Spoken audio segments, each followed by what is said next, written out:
Assalamualaikum Football United, ringan amatiran ala gue.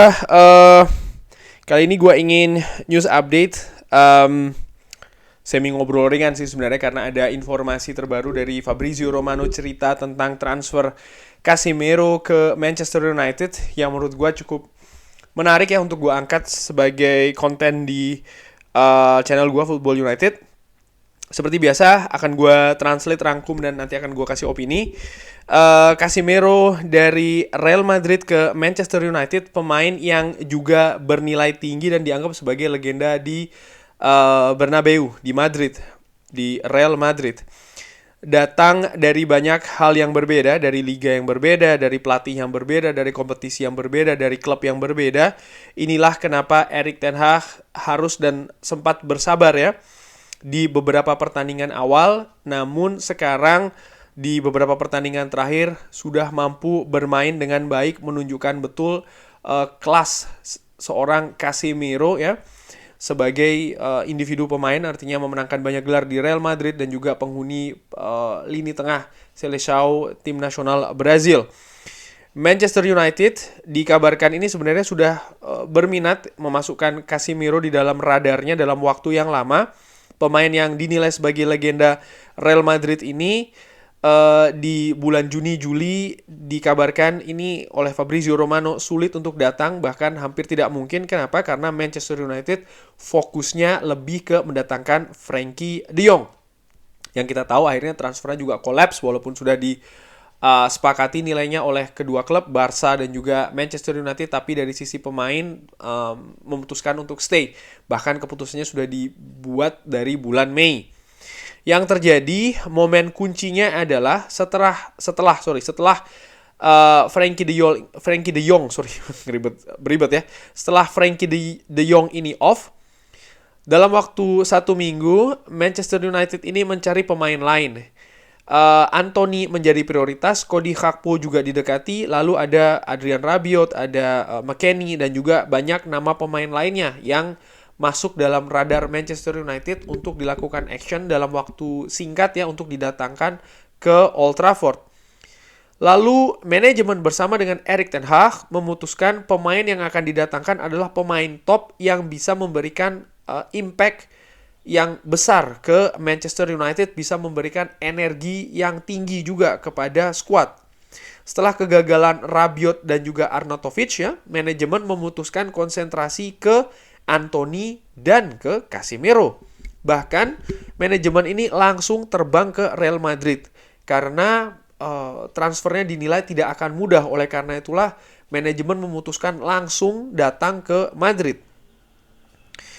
Karena Manchester United ya ini mendorong bersamaan dengan kedua sisi klub Real Madrid dan juga sisi pemain, mendekati pihak dari Casemiro. Tapi pada saat itu Real Madrid tidak ada rencana untuk melepas sang pemain, terutama sudah mendekati akhir jeda transfer ya, akhir jendela transfer. Dan memang Real Madrid tidak ada sama sekali dari awal ini, dikabarkan oleh Fabrizio Romano, rencana untuk melepas Casemiro karena ingin membangun lini tengah dengan Casemiro, dengan Camavinga, dengan Toni Kroos, dengan Luka Modric, dan juga dengan Tchouaméni. Bahkan Fabrizio Romano mengatakan secara spesifik 2 pemain muda yang didatangkan oleh Real Madrid, Tchouaméni dan juga Camavinga, ini bukan untuk menggantikan Casemiro, paling tidak dalam musim depan atau musim ini ya, tapi betul-betul ingin membangun tim lini tengah dengan Casemiro. Oleh karena itulah tidak ada rumor pemberitaan sama sekali di awal jendela transfer, karena memang Real Madrid tidak ada rencana untuk melepas Casemiro. Setelahnya Manchester United ini mendapatkan kesepakatan dengan pihak Casemiro, kontrak 4 tahun dengan opsi perpanjangan dan juga nilai gaji yang disetujui. Jadi Manchester United ini strateginya mendekati sang pemain dulu, setelah kubu pemain bisa diyakinkan baru mendekati Real Madrid. Tentu saja ini strategi yang berbeda, di mana ketika mendekati Frenkie de Jong ini klubnya dulu yang didekati baru sang pemain. Ketika mendekati Anthony pun juga Anthony-nya dulu baru Ajax-nya. Jadi memang berbeda strategi yang diterapkan. Faktor kunci menurut Fabrizio Romano, salah satu faktor kunci adalah Erik ten Hag.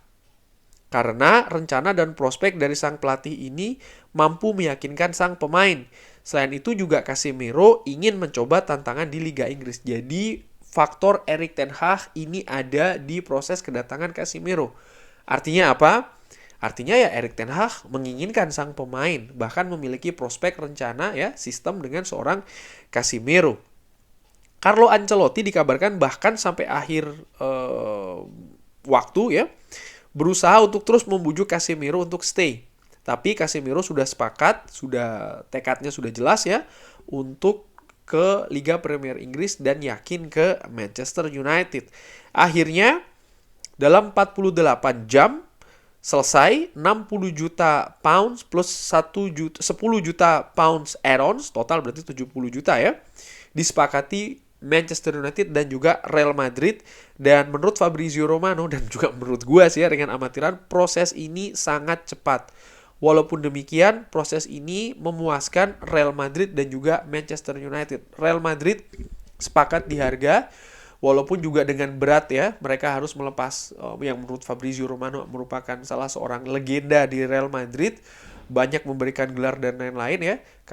Ancelotti pun juga berusaha untuk menahan, tapi sang pemain sekarang sudah berada di Old Trafford dan memang semakin lama ini semakin jelas posisi dari Casemiro, perannya pun juga demikian ya, kontribusinya pun juga demikian, semakin lama ini semakin jelas. Tentu saja berbeda cara bermainnya antara Casemiro dengan Scott McTominay, dengan Fred, dengan Christian Eriksen. Erik ten Hag punya kualitas baru di lini tengah. Lini yang musim lalu juga terlihat sebagai salah satu titik lemah dari Manchester United. Sekarang di awal-awal kedatangan Casemiro sudah mampu mendorong seorang Scott McTominay untuk tampil di level lebih tinggi lagi, kapasitas lebih tinggi lagi. Karena memang persaingan yang cukup ketat, tapi juga pendekatan strategi yang lebih fleksibel yang bisa dilakukan oleh Erik ten Hag. Siapa duluan yang akan dimainkan, siapa yang dilawan ya kan, bagaimana strategi lawan, ini bisa dengan lebih leluasa ya Erik ten Hag untuk menyusun skuadnya untuk menghadapi tim lawan. Apakah akan Fred yang dipasang atau Casemiro atau siapapun. Pun juga ketika pemain itu berhalangan hadir, Casemiro tentu saja menambah kedalaman skuad, terutama di departemen lini tengah. Yang gue harapkan sih ya ada efek, ada impact tentu saja, karena kedatangan seorang dari Real Madrid yang terbiasa bermain di Champions League contohnya kan, ini bisa membantu proses. Karena tentu saja gue secara pribadi dengan amatiran juga melihat bahwa gap ya, perbedaan Manchester United dengan tim lain di Liga Inggris ini, katakanlah Manchester City ataupun juga tim lain, ini masih cukup jauh. Ada proses yang harus ditempuh dan gue berharap Casemiro ini bisa berperan di proses tersebut. Tidak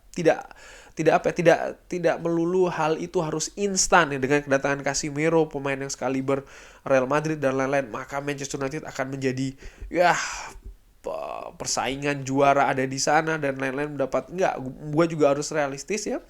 Hal demikian karena sepak bola ini bukan permainan individu, permainan tim, dan masing-masing individu punya motivasi, punya karakter, punya tujuan, punya gaya yang berbeda-beda, dan ini juga merupakan tantangan bagi Erik ten Hag untuk menyatukan individu-individu pemain tersebut, termasuk juga Casemiro, sehingga bisa ya meningkatkan kapasitas skuad secara kolektif, secara keseluruhan, untuk Manchester United kembali ke jalurnya sebagaimana mestinya harusnya. Mungkin tidak dalam tahun ini, mungkin ya mudah-mudahan dalam 2-3 tahun sudah bisa berada di level tersebut.